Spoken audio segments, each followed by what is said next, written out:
रविवार की सुबह रामनगर में ग्राम लूटाबड़ निवासी पप्पी सागर की गोली मारकर की गई हत्या के बाद परिजनों और ग्रामीणों ने मृतक का शव कोतवाली के बाहर रखकर पुलिस के खिलाफ जमकर नारेबाजी कर प्रदर्शन किया। हंगामे की सूचना के बाद कोतवाली के बाहर भारी मात्रा में तैनात पुलिस बल और अधिकारियों ने परिजनों को काफी समझाने का प्रयास किया, लेकिन परिजन अपनी मांग पर अड़े रहे।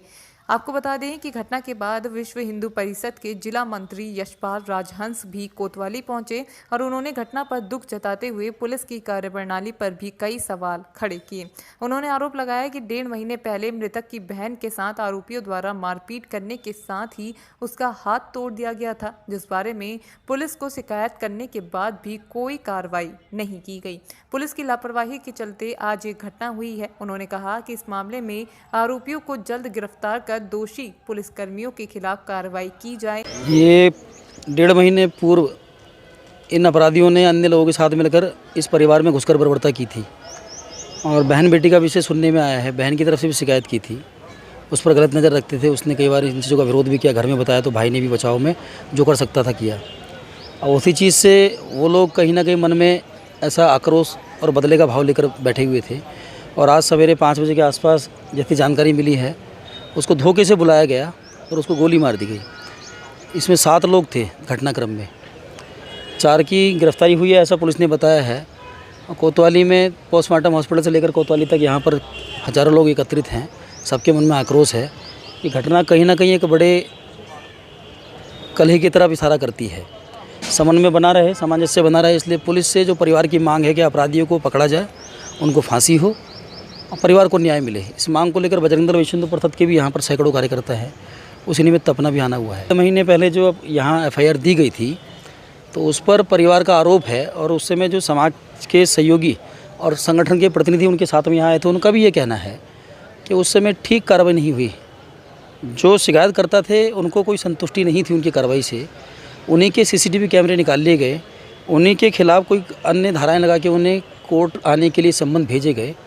लेकिन जो बहन के गोद से 1-1.5 महीने के बच्चे को छीनकर फेंका गया और उस बहन का हाथ तोड़ा गया, उसकी हड्डी टूटी, इन सारे विषय पर कोई कार्रवाई देखने को नहीं मिली।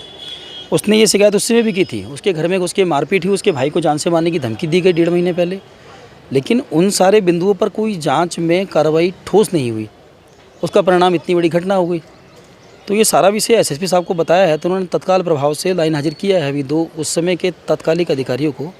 वहीं मामले में अपर पुलिस अधीक्षक हरबंस सिंह ने बताया कि मामले में 4 लोगों को हिरासत में लिया गया है, जबकि फरार चल रहे अन्य आरोपियों की गिरफ्तारी के लिए पुलिस टीमों को रवाना किया गया है। उन्होंने बताया कि इस मामले में लापरवाही करने पर SSP पंकज भट्ट द्वारा रामनगर कोतवाली में तैनात महिला दरोगा मनीषा सिंह और ढेला पुलिस चौकी इंचार्ज रविंद्र राणा को लाइन हाजिर करने के साथ ही मामले की जांच शुरू कर दी गई है। उन्होंने दावा किया है कि इस हत्याकांड का पुलिस जल्द खुलासा करेगी। ये रामनगर कोतवाली क्षेत्र में पप्पी सागर नाम के युवक की हत्या की गई है। इसमें टीमें गठित कर दी गई हैं और टीमें लगातार दबिश दे रही हैं। इसमें शीघ्र ही जो अभियुक्त हैं उनको गिरफ्तार कर लिया जाएगा और जो परिजनों से तहरीर प्राप्त होगी उसके अनुसार भी कार्रवाई की जाएगी। और जैसे ही कोई हमारे वर्कआउट की सूचना मिलती है तो आपको अवगत कराया जाएगा। इसमें उनके द्वारा अभी संख्या आइडेंटिफाई नहीं कर पाए हैं वो लोग, लेकिन 4-5 लोगों के नाम उनके द्वारा बताए जा रहे हैं। नहीं, जिप्सी की CCTV फुटेज बताई जा रही है। CCTV फुटेज के आधार पर उस जिप्सी को भी रिकवर किया जाएगा। इसमें कार्रवाई चल रही है और जब कार्रवाई कंप्लीट हो जाएगी तो तब आपको अवगत कराएंगे। हाँ, इसमें वरिष्ठ पुलिस अधीक्षक महोदय द्वारा 2 सब इंस्पेक्टर को लाइन हाजिर करने के आदेश किए गए हैं।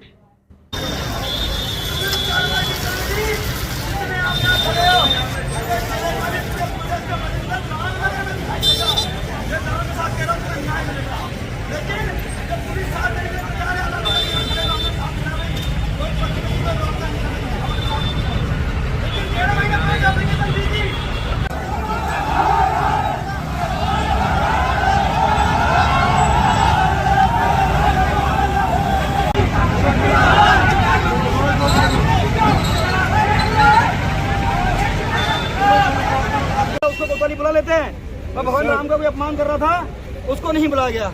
हम आते हैं तो पढ़ने लिखने वाले 32 कार्यकर्ताओं पे 32 पढ़ने लिखने वालों पे केस कर दिया जाता है। उनका नाम फर्ज पर चढ़ा दिया जाता है। ये दोहरा चरित्र के साथ और हमारे साथ भेदभाव करके ये सब चल रहा है यहाँ पर। तो रामनगर की पुलिस, एक मिनट, रामनगर की पुलिस किसके दबाव में, वो हम पूछना चाहते हैं, पहली बात। दूसरी बात यह, जब उस बहन ने 1.5 महीने पहले एप्लीकेशन दी तो एप्लीकेशन में जो चीजें लिख के दी थी उसकी कोई निष्पक्षता से जांच नहीं हुई। उस दौरान जो भी यहाँ पर कोतवाल थे, सीओ थे, एसएसआई थे, उन